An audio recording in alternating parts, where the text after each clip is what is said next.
ले जी, आज का टॉपिक है ग्रेडिंग किस तरह करनी है। इसमें दो खास फार्मूलाज लगते हैं इफ के।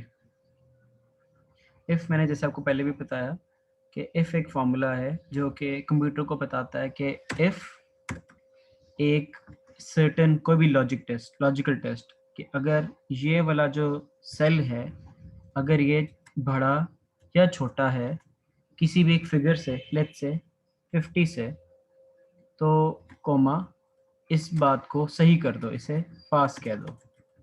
अगर ये जुमला के B2 50 से बड़ा है तो इसे पास कर दो, अगर ऐसा नहीं है तो इसे आप फेल कंसीडर कर दो।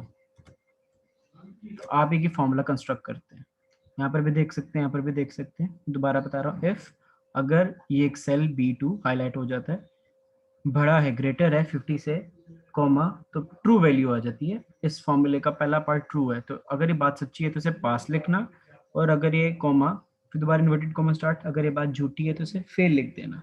आप इसे लिख के जैसे आप एंटर करते हो तो वो आगे रिमार्क्स दे देता है। इसी की बेस के ऊपर आप मल्टीपल ग्रेडिंग्स कर सकते हो। मैंने यहाँ पर देखो 3 ग्रेड्स बनाए। मैंने सबसे पहले ग्रेड बनाया, फिर मैंने पास फेल लिखा है, फिर मैंने आगे उसके रैंक्स दिए हैं कि लेजी, सेटिस्फैक्ट्री है, गुड है, एक्सीलेंट है, इस तरह करके। सबसे पहले सिंपलर वाला मैंने आपको बता दिया जो कि पास एंड फेल का। फर्ज करें हमने यहाँ पर लिखा, यहाँ के सामने दोबारा लिख रहा हूँ कि अगर B2 50% से 50 से ऊपर है तो इसे पास कहना, अगर नहीं है तो इसे आप फेल कंसीडर करना।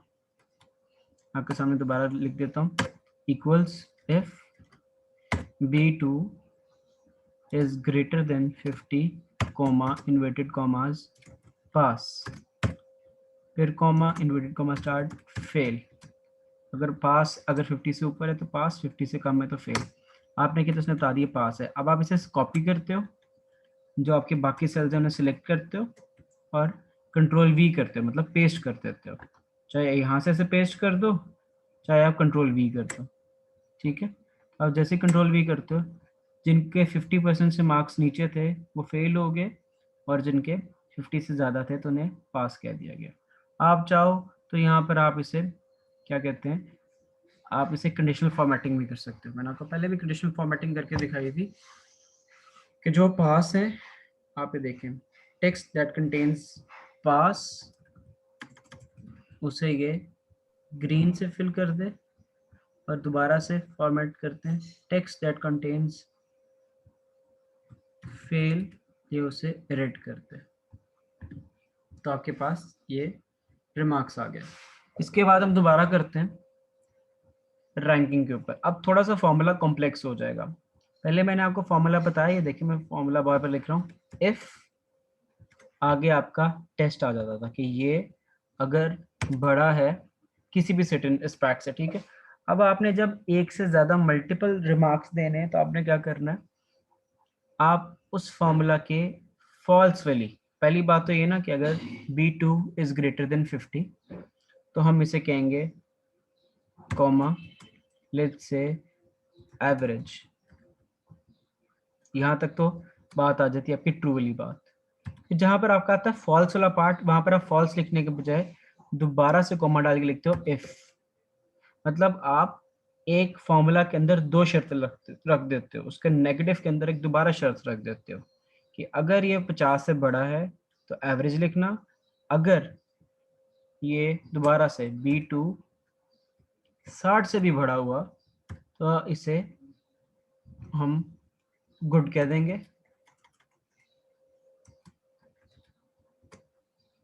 दोबारा से आप जब फॉल्स की जगह दोबारा से आप एफ लिखोगे, अगर दोबारा B2 70 से बड़ा हुआ, कॉमा, हम इसे एक्सीलेंट कह देंगे,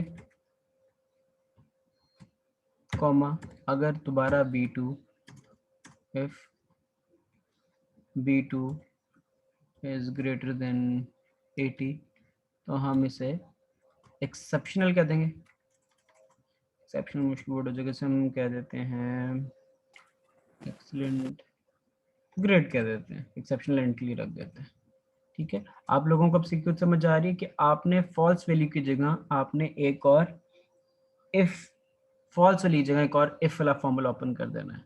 अच्छा, ये वाला जो फॉर्मूला है ये फ्लॉड है, ये गलत है। गलत क्यों है ये देखो, मैंने कहा है कि अगर वो 60 से बड़ा हुआ तो गुड लिखना, तो जो चीज़ 50 से बड़ी होगी हो सकता है वो 60 से भी बड़ी हो, और जो चीज़ 70 से बड़ी हो सकता है वो 60 से भी बड़ी हो। तो ये सारा फॉर्मूला फ्लॉड है। मैंने आपको सबके समझाने के लिए लिखा था, एक्चुअल फॉर्मूला वो उल्टा चलता है।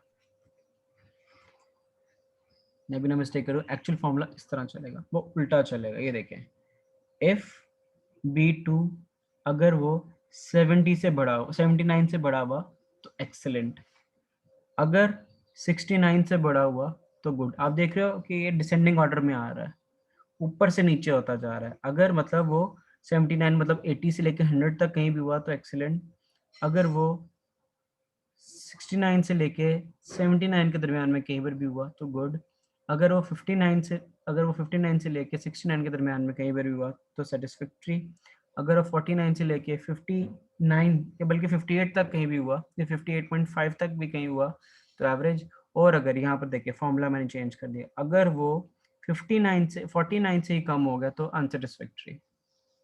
से एग्जीक्यूट करते हैं, अब देखोगे जिन लोगों का 50 से ऊपर जा रहा है, ये देखिए उसने कहा था कि अगर ये 69 से ऊपर गया तब गुड लिखना, तो ये सिर्फ और सिर्फ 59 से ऊपर है, उसने सेटिस्फैक्ट्री कर दिया। वापस आप इसको कॉपी करें, सबके ऊपर पेस्ट करें, यू विल सी ये सारे चेंज हो जाएंगे। अच्छा, यहाँ पर देखें एक वैल्यू कह रहा है फॉल्स। देखें फॉल्स इसलिए कह रहा है क्योंकि वो उसने कहा है कि अगर कोई 49 से छोटा हो तो उसे आपने अनसेटिस्फैक्ट्री कहना है, और वो बेचारा खुद 49 है। तो वो कह रहा है कि इसके लिए तो आपने कोई बात ही नहीं की हुई, 49 से छोटे के लिए बात की हुई, 49 से बड़े के लिए बात की हुई है, तो ये बेचारा क्या करे जो 49 है। तो हम इसे सिंपली कर सकते हैं, हम इसे कह सकते हैं अगर कोई चीज़ 50 से छोटी हो, सिंपल, तो उसे अनसेटिस्फैक्ट्री कर देना। तो ये है रैंकिंग के अंदर चीज़। इसके अंदर मैंने एक और चीज़ की हुई थी, वो थी ग्रेडिंग, ग्रेड्स। जैसे हमने ये किया कि हमने रैंक्स लगाए, उसी तरह हमने ग्रेड्स भी किए हुए थे। दोबारा मैं आपके सामने देखें फॉर्मूला दोबारा ऐसे ओपन करके दिखा रहा हूँ। उसने लिखा हुआ है कि अगर B2 ये वाला जो है अगर 79 से बड़ा है, ठीक, तो इसे A कह देना। दोबारा आप इसके सारे प्रोटोकॉल्स फॉलो करते हैं, इफ़ लगाते हैं, अगर B2 69 से बड़ा है, मतलब 69 से 79 के दरमियान में कहीं पर है, तो बी लगा देना। इन फर्दर आपका ये यू ग्रेड तक जाता है। इसी तरह आपकी स्टूडेंट्स की एग्जामिनेशन लिस्ट बनती है, इसी तरह आप लोगों का आप कह लें कि मार्किंग लिस्ट बनती है, आपकी ग्रेड्स बनते हैं। एट द एंड हम इसे कंडीशनली फॉर्मेट कर सकते हैं। दोबारा से आप इसको सिलेक्ट करें अपने कॉलम को, हम यहाँ पर इसे कंडीशनली फॉर्मेट कर देते हैं कि अगर वो ए है तो उसे ग्रीन से फिल कर दो। दोबारा से अगर वो बी है, बी प्लस है, अगर वो बी है तो आप उसे येलो से फिल आउट कर दो। एक्चुअली से बी प्लस भी करना चाहिए।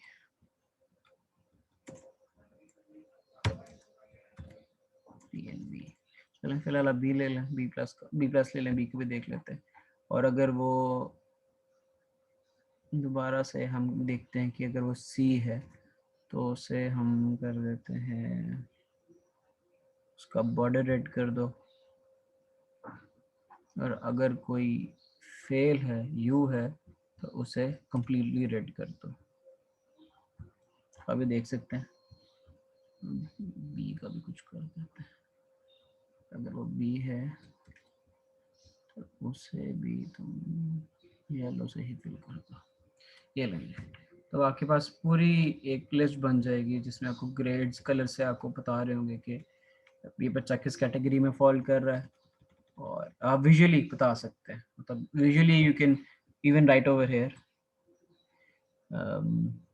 ए बी कॉमा बी प्लस और सी और यू, और इसके आगे आप अपने सेल्स के अंदर कलर फिल कर सकते हैं कि जो ग्रीन है वो ए को रिप्रेजेंट करता है, जो येलो है वो बी को रिप्रेजेंट करता है, जिसका खाली है ये लंबा काम हो जाएगा, इसका बॉर्डर रेड कलर का है वो सी को रिप्रेजेंट करता है, एंड जो रेड कलर का है वो फेल को रिप्रेजेंट करता है। आप इसे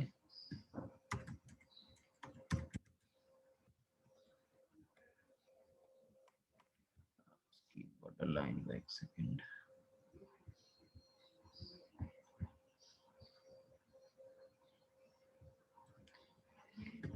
तो ये आपका ओवरऑल सारा है क्या, how can you format, how can you right, how can make a grade list of your students, और आपसे लेजेंड्स भी अपने लिए किस तरह इजी कर सकते हैं कि क्या चीज़ किसको रिप्रेजेंट कर रही है।